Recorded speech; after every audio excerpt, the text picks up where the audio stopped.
Welcome back, Exceptional Ones. It's Prof G, and in this lesson we'll go over a solution to the volume-controlled audio play challenge that was presented at the end of our lesson on limiting audio pops and clicks and controlling volume levels. Let's compare answers. Now, this solution combines two prior lessons. One was the solution at the end of the lesson on spin neopixels, volume gauge, and list comprehension. The other was what we learned in our last lesson on stopping pops and setting volume levels. If you're new to the channel, feel free to dive into the sequential playlist to examine awesomeness that came before. And for everyone else that's ready for the solution, let's crank up the big learning. As a reminder, a working solution should look like this. It starts off with all lights off and the volume turned off. Now pressing button A will turn on a red light one at a time, and this also brings the volume up one level. After 10 presses, we're at full volume, all the lights are on, tap a touchpad, and the sound of your choice will play. Then button B will turn down the volume one tap at a time. Here it is at volume halfway. So the volume is at half as well. Let's go down to 1.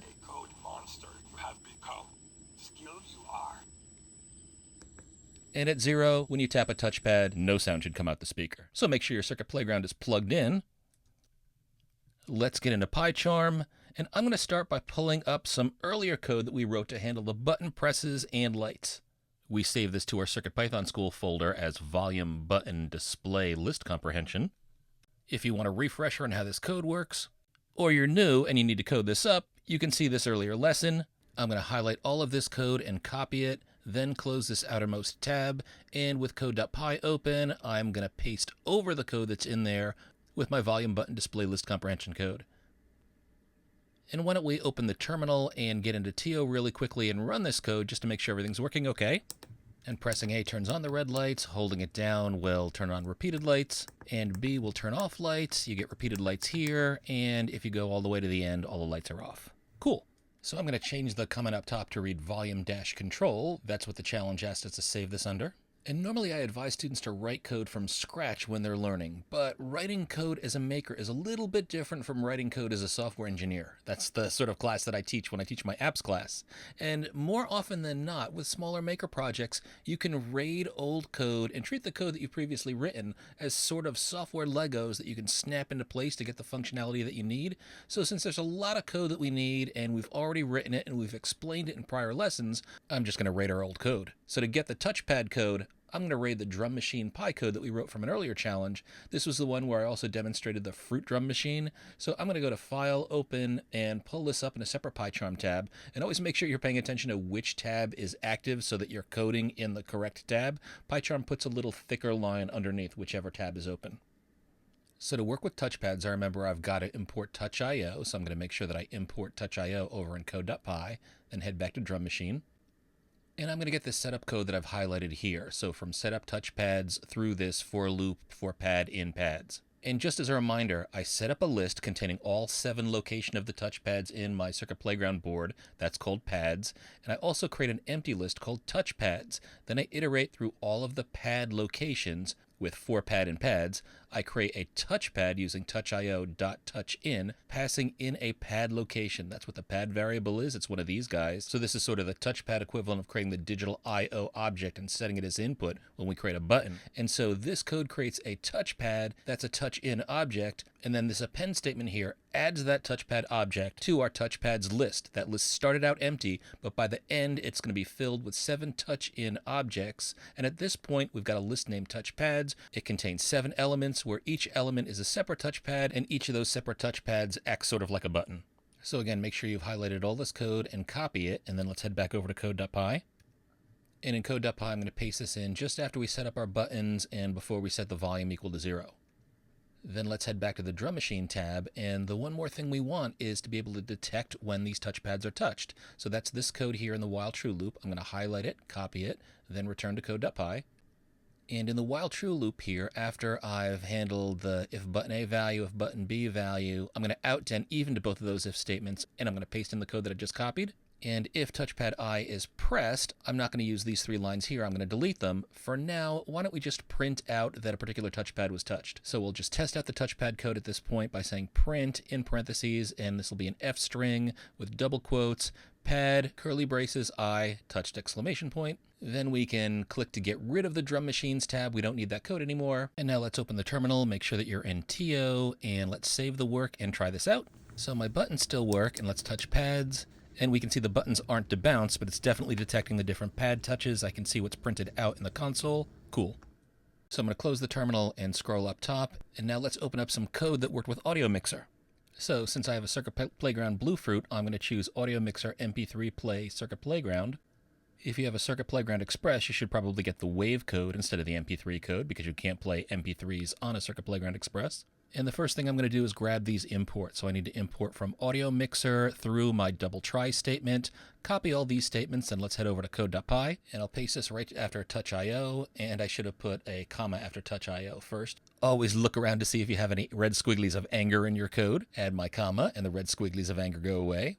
And I'll add a space just above the from Adafruit LED animations, just to make it easier to see separate statements in my code. Now back in my audiomixer code, I want to copy all this code starting from where I import the 3 lines to set up the speaker for the CPX and CPB, all the way through to where I create the MP3 decoder, so make sure you've highlighted all of that code, copy it. We'll return to code.py, and why don't we paste it in just after we have this for loop where we loop through all of the pads and just before we set our volume equal to 0. So this looks good. It sets up our speaker, our audio out, our audio mixer, and our MP3 decoder.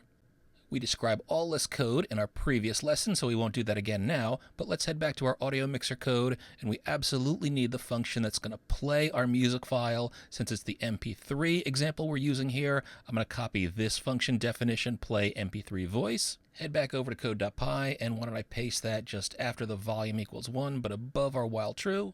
And finally, we want some code that's going to set the volume level, that's this mixer voice 0.level. And why don't I go ahead and call play MP3 voice passing in encouragement 2. So I'll copy these 2 lines, head back to code.py, and when I loop through all of my touchpads, if a touchpad is touched, I'm going to go ahead and paste this in right underneath where my print statement is. Remove the comment where I set my mixer voice level, that's the volume. No, I don't want to set this to 0.25. I want to set this to a variant of the volume that I changed above. So we're using this variable volume to keep track of the number of lights that are highlighted from 0 through 10.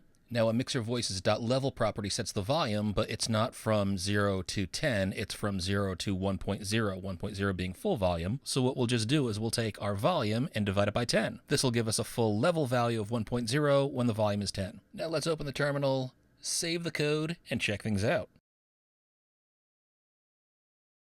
So it starts at volume 0, all lights off. Let's raise the volume to 2 and press a pad. Ooh, the pads are off by 1. I should add 1 to I before printing. So that was not full volume, that was at 2. Here's half volume. A code monster you have become. Skilled you are. Full volume. A code monster you have become. Skilled you are. 1 volume. A code monster you have become. Skilled you are. No volume. And if I press a pad, I can't hear anything. Ah, and look at this. So I'm pressing A and I'm not seeing any lights change. Do you know why this might be happening? Okay, now they showed up. What's happening is it's actually playing this sound behind the scenes, but because our play function has a while playing pass loop, the code is frozen until playing ends, even if it's playing at 0 volume. Can you think of a way that we might change this so that we don't play an unheard sound when the volume is at 0? You might want to pause and figure it out as a mini challenge, but if you want to resume or just see right away, or if you know the answer right away, this is how I'd make the change. So first, let's print the proper pad number, and it's not really that important. I didn't ask you to do this, but remember, this for loop here is a range from 0 to 6 because the length of this touchpads array is 7. Now the touchpads on the board are actually named 1 through 6 plus TX. We can call that one 7 for purposes of printing. So I'll just add 1 to I inside of the curlies, and now this is going to be more accurate. But the real issue that we noticed was that we didn't want to play any sounds if the volume were 0, because otherwise it would just look like our board was non-responsive if we were trying to press button A and not getting any results because there was actually a sound playing with the voice level as 0. So what we can do is just before we call play underscore MP3 underscore voice, we can say if volume greater than 0, then indent the play MP3 line below this, and that's it. So let's run our code and see the fix.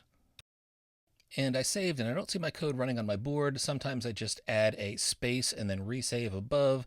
Other times you can tap reset on your board. That might work. But there we go. We can see code.py, so the code's running. So sound play with volume 2 works. Now let's go down to 0, no lights, and press a pad. Then press A again, and we can see this lights and responds right away, so we're no longer playing a sound at 0 volume, so there's no longer a delay when we press A with volume off. Nice! So let's save this to our CircuitPy volume, and close the outermost tab, and feel good about your ability to combine prior projects to solve a new challenge. Rating code that works and combining pieces from one project into something new is a vital programming and maker skill.